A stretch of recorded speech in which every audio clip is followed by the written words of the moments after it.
আশকোনা হজ ক্যাম্পে কর্মব্যস্ততা চোখে পড়ার মতো। হজ যাত্রীরা আসছেন, পরিবার পরিজনদের কাছ থেকে বিদায় নিচ্ছেন, আবেগতাড়িত হচ্ছেন আগত স্বজন ও হজ যাত্রীরা। ক্যাম্পের ভেতরে প্রবেশের সময় চেকিং করা হচ্ছে, নিরাপত্তা ও শৃঙ্খলার বিষয়টিও গুরুত্ব দেওয়া হচ্ছে। পরে বোর্ডিং পাস সহ অন্যান্য আনুষ্ঠানিকতা শেষে এক এক করে নির্ধারিত ফ্লাইট ধরছেন যাত্রীরা। বিমানে ওঠার অপেক্ষায় রাজধানীর গুলশানের হারুন দম্পতি। স্বামী স্ত্রী প্রথমবার হজে যাচ্ছেন। ক্যাম্পে বসে দুজন খোশ গল্প করছেন, মিলিয়ে নিচ্ছেন প্রয়োজনীয় কাগজপত্র। তাদের কাছে অনুভূতি জানতে চাইলে বলেন, অনেক দিনের স্বপ্ন হজে যাওয়ার, অবশেষে তা পূরণ হচ্ছে। এখন যাইতেছি বাচ্চা কাচ্চা রাইখা, নিজের দেশ সেইরা। এখন তো মনের একটা আবেগ যে না আল্লাহ আনে না নাই আই, এটা এক আল্লাহ ভালো জানে। আল্লাহ পাকের ইবাদত করণের ইচ্ছা গেছি, আল্লাহ যেন করায় আনে, আবার আয়োজন রাখতে পারি।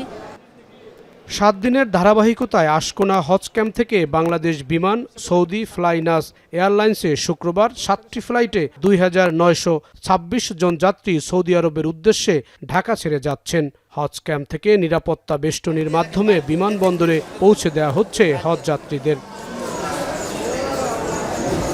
হজ ব্যবস্থাপনা নিয়ে সন্তুষ্টি জানিয়ে হজ যাত্রীরা বলেন, আত্মার শুদ্ধতা ও পাপ মোচনের উদ্দেশ্যে মক্কা ও মদিনায় সৃষ্টিকর্তার আরাধ্য লাভের আশায় যাচ্ছেন তারা।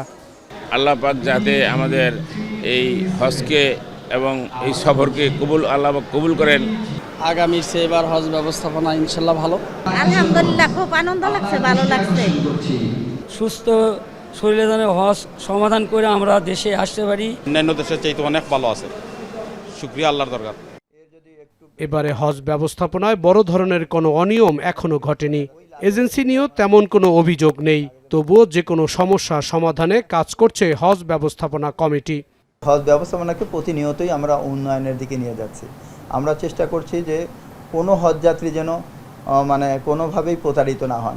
হজযাত্রীদের ভিসা কিন্তু 20 মার্চের মধ্যে সম্পন্ন হয়ে গেছে, যার কারণে কোনো হজযাত্রী যিনি হয়তো কোনো এজেন্সি বা কোনো মোয়াল্লামের কাছে টাকা দিয়েছেন, তিনি কিন্তু অনেক আগেই জানতে পারছেন যে ওনার ভিসা হয়েছে বা উনি নিবন্ধিত আছেন বা নাই। সুতরাং তার কিন্তু যদি কোনো থাকে, গ্রিভেন্স থাকে, সে কিন্তু সেটা কর্তৃপক্ষকে জানানোর সুযোগ পাচ্ছে। আগামী 21 মে পর্যন্ত চলবে সৌদিগামী হজ ফ্লাইট। চাঁদ দেখা সাপেক্ষে 26 মে হজ অনুষ্ঠিত হওয়ার কথা রয়েছে। হজের সব আনুষ্ঠানিকতা শেষে 30 মে থেকে শুরু হবে ফিরতি হজ ফ্লাইট। এবার চুক্তি অনুযায়ী হজযাত্রীর 50% বিমান বাংলাদেশ এয়ারলাইন্স, সাউদিয়া 35% আর ফ্লাইনাস 15% পরিবহন খরচ বহন করছে। জাহিদ হাসান, এখন, ঢাকা।